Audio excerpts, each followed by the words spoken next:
Ahojte, dneska unboxing a mini recenzia na Samsung Galaxy A16 5G, jedna z tých nižších tried, tak si ju poďme rozbaliť. A je to 4 plus 128 GB. Hodím to na stôl, pozrieme sa, čo je v tom a niečo si o tom povieme. Poďme na to. Like, odber, zdieľanie.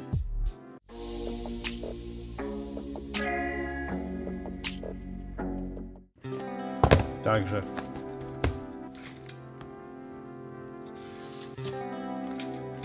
druhú stranu sme už rozrezali.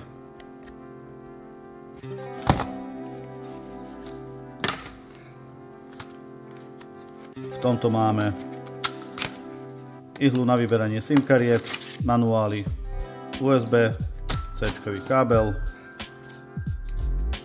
V tomto už nič nie je, takže bez nabíjačky. Vyberieme to z tohto papiera. Farba je, majú to v troch farbách. Dizajnovo nič nezaskočí, nič neprekvapí.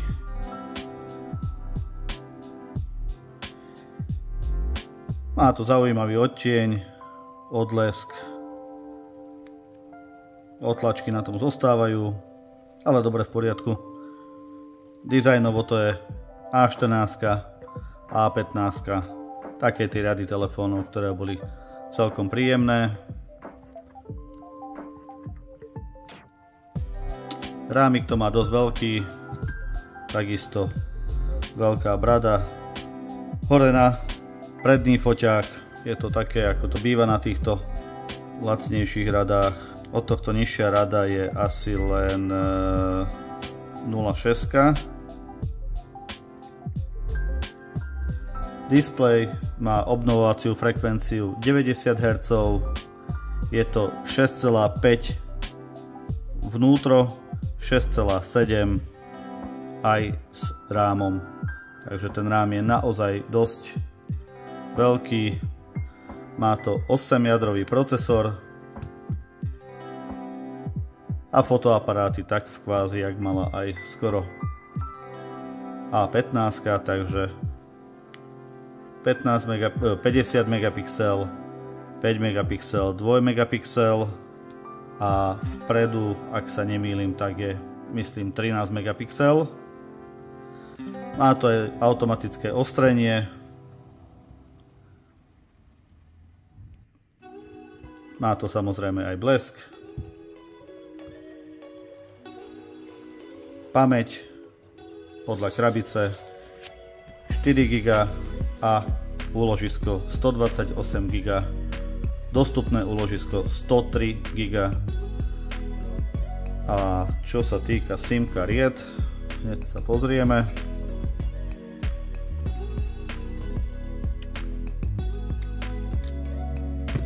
Takže hybridný, buď dve SIM karty, alebo jedna SIM karta a pamäťová karta.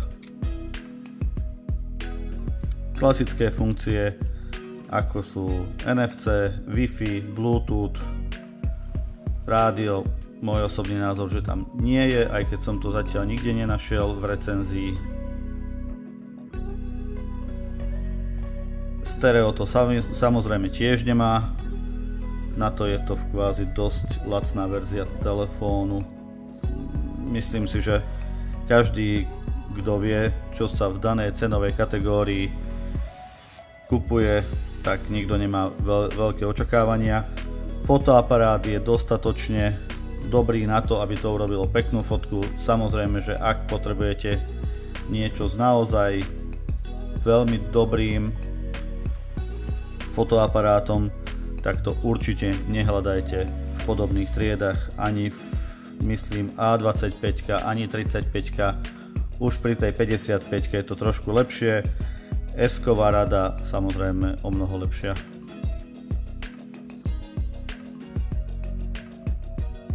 Takže skúsime ho ešte rýchlo spustiť. Samozrejme, že to má GPS, Nemá to podporu na tie klávesnice od Samsungu.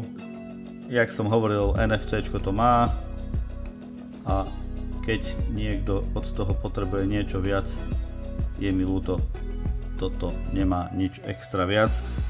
Je tam klasický 8-jadrový procesor, displej je Super AMOLED, 16 miliónov farieb.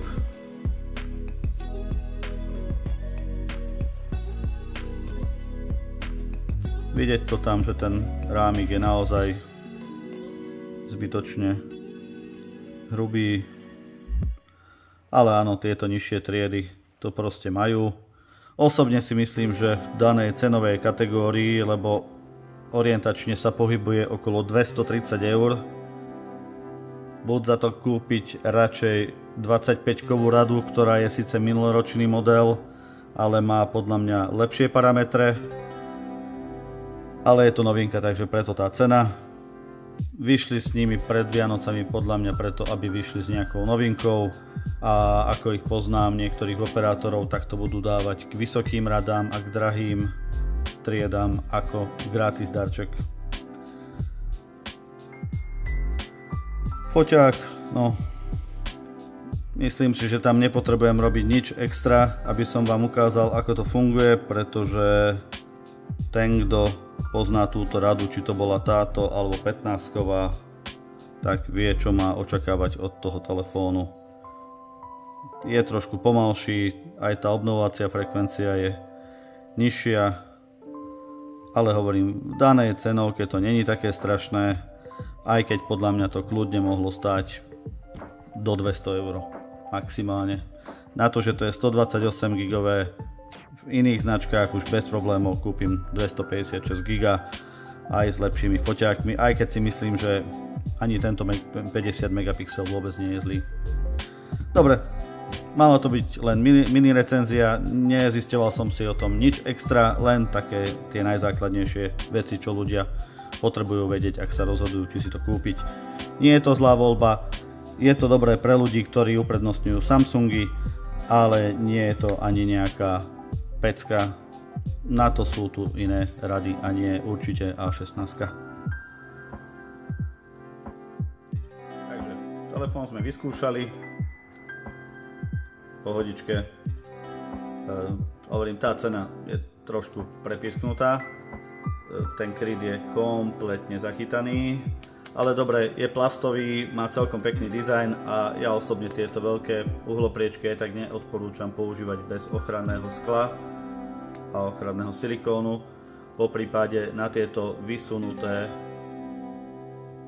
optiky buď sa dajú kúpiť sklá, ktoré obsahujú aj sklíčko na zadné optiky, alebo sa dá kúpiť púzdro, ktoré chráni tú optiku, alebo sa proste dáva na to pozor, ale myslím, že to veľmi nepomáha.